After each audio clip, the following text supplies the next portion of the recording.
Hello everyone! Ang lulutuin ko ngayon para sa inyo guys. Ito ang miso salmon. Nagluto na rin ako dati nito pero hindi ito ganito. Yun, rice naman yun eh. With the rice cooker. Ito ang miso.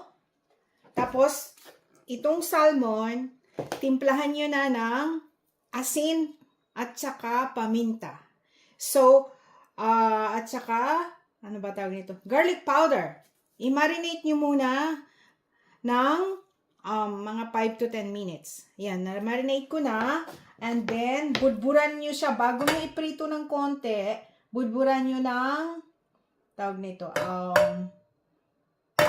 here we go. Ito. Cornstarch. Yan. Pero huwag muna natin iprito. Painitin muna natin yung mantika. So, bubudburan natin siya ng cornstarch.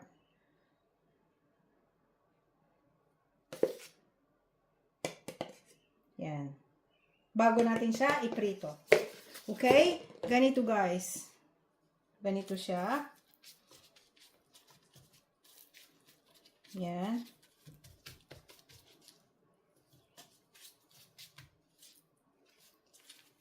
Pag nagprito kayo ng konting ano lang guys ha, konting mantika lang, olive oil ang ginagamit ko.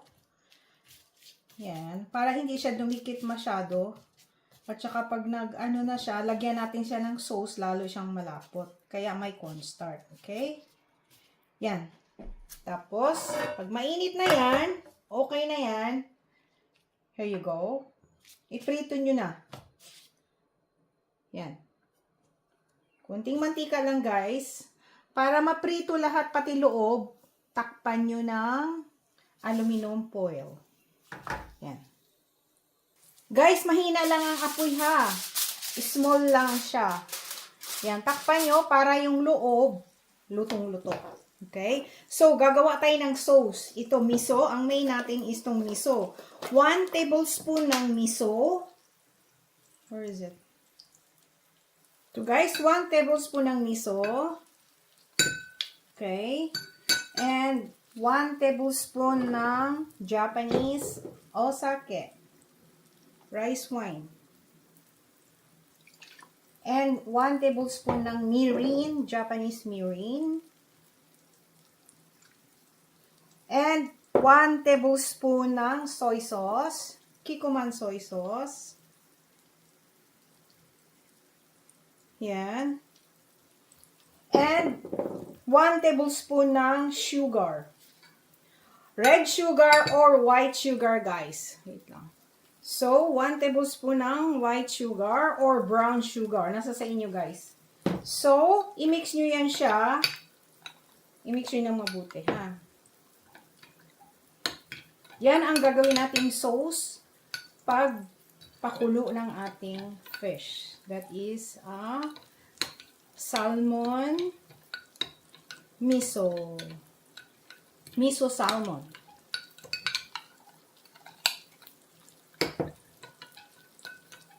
Here we go. Lagyan nyo ng ichimi. Ito ang chili powder and garlic powder. And miso soup. Depende sa inyo, pwede nyo damihan ng garlic powder and sesame oil. Yan. Mga half of teaspoon lang, mga ganon. Depende sa inyo, pero kaunti lang ang ilagay yung sesame oil para lang mabango ba siya. Dagdagan nyo na garlic powder. Yan.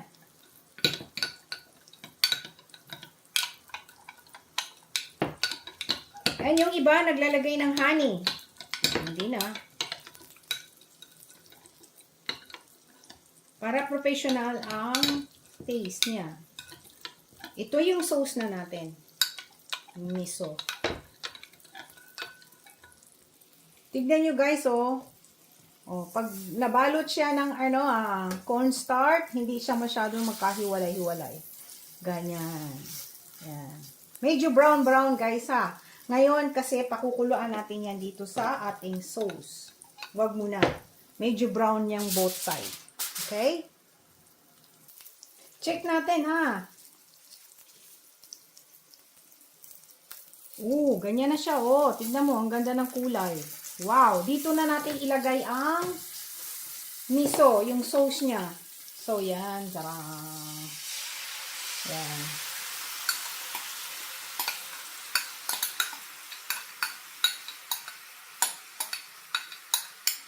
Ganyan na siya, guys. So, ganyan, oh. Yan. Ganyan na siya. Yan. Pakukuluan nyo uli, mga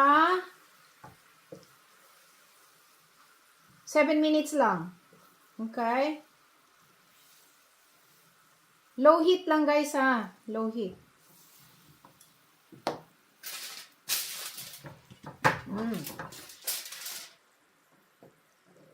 7 minutes. Hello, guys. Ito na siya, oh.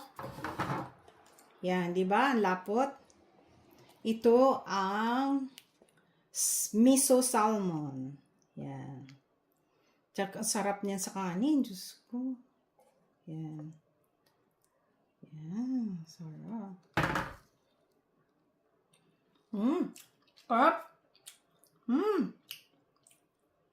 Sarap sa kanin. Naku, dahil kailangan nyo ng kanin. Okay?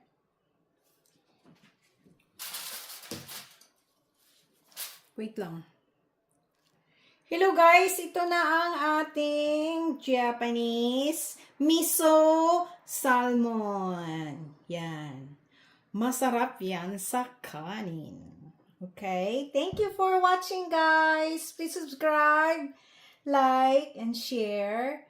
And i-click nyo na rin yung notification bell para palagi kayong updated sa aking mga bagong video. God bless all. Thank you for watching.